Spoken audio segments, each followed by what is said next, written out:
Olá, graça e paz, shalom. Eu desejo que a presença do Senhor, a bênção do Senhor, a paz do Senhor invada sua vida hoje, invada sua casa, sua família, que Ele possa cumprir na sua vida toda a sua vontade, que é boa, agradável e perfeita.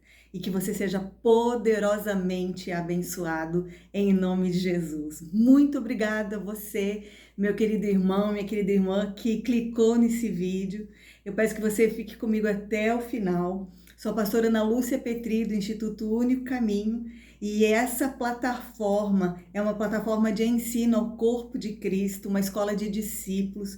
O intuito é trazer sempre um ensinamento da palavra de Deus, da Bíblia Sagrada, a fim de que a gente possa aprender cada vez mais e mais, praticar cada vez mais e mais, e de que as coisas deem cada vez mais certo para nós. Hoje é um dia muito especial, amados. É Sexta-feira Santa. E eu quero lembrar você que no ano passado, nesse dia, na Sexta-feira Santa de 2022, eu deixei um vídeo aqui no canal explicando a respeito da Páscoa. Porque, na verdade, queridos, Páscoa não é a ressurreição de Jesus, mas Páscoa é a morte do Cordeiro, a morte de Jesus. E eu vou colocar no primeiro comentário desse vídeo, então, o link para o meu vídeo do ano passado, a fim de que você tenha um esclarecimento tremendo da parte do Senhor acerca da Páscoa. Fala desde a instituição da primeira Páscoa e o que isso tem a ver com nós, o que Deus traz nas nossas vidas através disso. Porque não é somente um feriado, não é somente um dia que a gente vai comer ovo de chocolate, que a gente vai presentear os nossos filhos, os nossos netos, os nossos amigos, os nossos afilhados, mas tem um significado espiritual muito forte, muito poderoso para as nossas vidas. Na verdade, transformou a história de toda a humanidade para todo sempre. Então eu quero indicar esse vídeo para você. E hoje, nessa Sexta-feira Santa, o Espírito Santo me inspirou para trazer uma revelação da parte do Senhor para a sua vida. E eu quero que você preste muita atenção, que você fique comigo até o final, porque é uma revelação poderosa da parte de Deus, eu creio. Queridos, eu tenho toda certeza do mundo, toda certeza de que o diabo foi enganado por Deus. Sim, Deus enganou o diabo.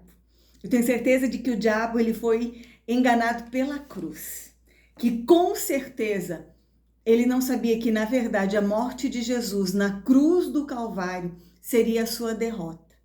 Se ele soubesse que a morte de Jesus seria a nossa vitória e a derrota dele e do reino das trevas, com certeza ele teria agido de maneira diferente. Eu quero explicar isso para você nesse vídeo. Ele não fazia ideia daquilo que estava para acontecer, querido. Ele não fazia ideia do que a morte de Jesus causaria. Eu preciso voltar há muito tempo atrás, quando Satanás, em forma de uma serpente, enganou Eva e através de Eva, Adão também caiu naquela tentação e ambos pecaram contra o Senhor, contra Deus. E ele conseguiu então o seu intuito, ele conseguiu fazer com que aquele casal perdesse tudo aquilo para que eles haviam sido criados. Eles foram expulsos do jardim. Eles perderam a imagem e semelhança de Deus. Eu acho muito interessante que quando Deus criou o homem, ele disse: a imagem de Deus os criou, homem e mulher os criou. Então eles foram criados à imagem de Deus, a semelhança de Deus. E quando Eva foi tentada, a promessa desse serpente foi que se eles comessem do fruto, eles se tornariam semelhantes a Deus, iguais a Deus. Ou seja, se tornariam algo que eles já eram. E desobedeceram a Deus a fim de se tornar algo que eles já tinham sido criados para ser. Então eles perderam a imagem e semelhança de Deus. Eles perderam a comunhão com Deus, eles perderam a adoração, eles perderam o acesso à presença de Deus, eles perderam a autoridade com que eles tinham sido investidos, eles perderam a filiação, porque a palavra de Deus, queridos, ela vai dizer que a quem eu me entrego em obediência, eu me torno escravo. Então, ao invés de eu ter autoridade, eu agora vou servir. E a palavra de Deus vai dizer também que Satanás, ele é o pai da mentira. e que todos aqueles que fazem aquilo que Satanás deseja que façam se tornam seus filhos.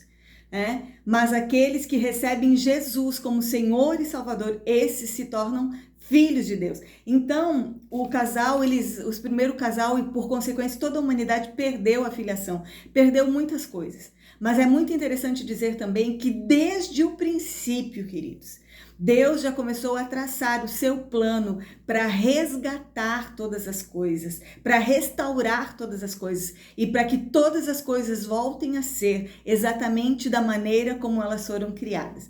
E já em Gênesis 3,15, o Senhor vai dizer à serpente: porém inimizade entre ti e a mulher, e entre o teu descendente e o descendente da mulher. Tu lhe ferirá o calcanhar, mas ele ferirá a tua cabeça. Então, queridos, nós vemos claramente a descendência de Satanás, que são aqueles que servem a Satanás, e a descendência da mulher, que são aqueles que servem a Deus. Da descendência da mulher tem os filhos de Deus e os filhos do diabo. Essa é a realidade. Mas ali, o diabo ele entendeu claramente que haveria uma guerra entre ele e a humanidade.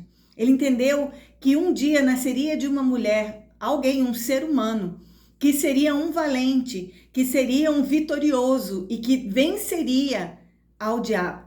E ele então passou a perseguir toda a humanidade. E eu posso ver, já nos filhos de Adão e Eva, quando eles traziam, Abel e Caim traziam a oferta ao Senhor, e quando ele viu que Deus se agradou da oferta de Abel, ele já colocou inveja no coração de Caim, e Caim matou Abel. Portanto, nenhum deles poderia ser o valente que pisaria na sua cabeça. E sucessivamente, todas as vezes que ele via que alguém poderia ser o Messias, poderia ser o Salvador, todas as vezes, quanto mais ele visse que uma pessoa se aproximava de Deus e fazia a sua vontade, maior era a perseguição. Ele perseguiu Noé, que havia construído a arca, porque ele percebeu que Noé e toda a sua família foram salvas e Deus começou tudo de novo com eles. E ele levou Noé então a pecar. Ele observava e quando ele via que aquele homem caía em pecado, ele via, não é esse, eu venci mais uma vez. Na época em que Noé estava para nascer, você vai se lembrar, o faraó ordenou que todos os meninos de 2 anos para baixo foram mortos. Então, quando ele percebia que estava vindo alguém, ele já começava a perseguir, mesmo desde o ventre da sua mãe, mesmo bebezinho, ele já perseguia. Mas Moisés foi salvo. Moisés tirou o povo de Deus de lá do Egito rumo à terra prometida. Mas quando ele observou que, ao saber quem ele era, ao saber de que povo ele era, Moisés matou um egípcio, ele percebeu, não é Moisés. Porque teria que ser um homem que não pecasse para destruir as obras do diabo. E assim sucessivamente, queridos, nós podemos observar que Satanás perseguiu a humanidade. O mesmo que aconteceu na época de Moisés, aconteceu na época em que Herodes ficou sabendo que o rei dos judeus havia nascido em algum lugar. Ele mandou matar todos os meninos de 2 anos para baixo. Mas, em um sonho, um anjo avisou a José e eles fugiram para o Egito. Então, ele não teve sucesso ali, mas ele perseguiu Jesus em toda a sua vida. A palavra de Deus vai dizer que Jesus foi tentado em todas as coisas. E eu creio que quanto mais ele observava a vida de Jesus e de que Jesus não caía em tentação, que em tudo ele foi tentado, mas ele não pecou. Veja bem, ele sabia que alguém viria contra ele para destruí-lo, mas ele não sabia quem seria e nem como seria. Mas ao observar a vida de Jesus, desde o seu nascimento até a sua vida adulta e no começo do seu ministério, um homem que nunca pecou, um homem que nunca caiu à tentação, um homem que tinha uma vida de oração, um homem que fazia sinais e prodígios e maravilhas que somente Deus, que somente um filho de Deus poderia saber. Então agora ele já sabia quem, mas ele ainda não sabia como. Então ele tentou Jesus de todas as formas, queridos. E quando começa então o momento de Jesus se entregar, porque Jesus só morreu naquela cruz porque ele se entregou por nós. A palavra vai dizer que na última ceia, ele entrou no coração de Judas e fez com que Judas Iscariotes traísse Jesus. Então, queridos, depois dessa traição lá no jardim do Getsêmani, depois dessa traição, Jesus ele foi preso. Jesus ele foi acusado, ele passou por um julgamento, na verdade um julgamento em 3 partes, em uma noite só, na casa de Caifás, no Sinédrio, Pilatos que mandou a Herodes, Herodes que devolveu a Pilatos, Pilatos que ofereceu ao povo soltar Barrabás, um ladrão, mas o povo gritava, solte Barrabás e crucifica Jesus. Então todo o povo aclamava que Jesus fosse crucificado. Pilatos então lava as suas mãos e entrega Jesus para ser crucificado. Você já sabe, ele foi açoitado, ele foi colocado na sua cabeça uma coroa de espinhos, bateram com vara-paus nele, ele foi crucificado nas suas mãos, né? Aqui e nos seus pés, ele sofreu dores lancinantes e ele morreu, queridos, naquela cruz. Mas eu tenho certeza de que em tudo isso, como eu já falei, Satanás ele já sabia quem, mas ele não sabia como. E se ele soubesse que ao matar Jesus seria a sua derrota, com certeza ele teria feito de tudo para evitar a crucificação. Mas como ele achava que na crucificação ele seria vitorioso, ele entrou no coração de todas as pessoas que ele pôde para causar a morte de Jesus. Quando finalmente Jesus rende o Espírito, entrega o seu Espírito ao Pai e morre, queridos, deixa eu te dizer uma coisa, eu tenho certeza que ele se julgou vitorioso e que ele saiu e voltou lá para o inferno, já com o intuito de festejar. Eu imagino uma grande algazarra no inferno, só que ele não esperava o que aconteceria então. Verdade, amados, Jesus morreu naquela cruz, mas como ele nunca teve pecado, e a palavra vai dizer que o salário do pecado é a morte, então a morte só mata quem peca. Jesus não poderia ter morrido naquela cruz e nem de nenhuma outra forma.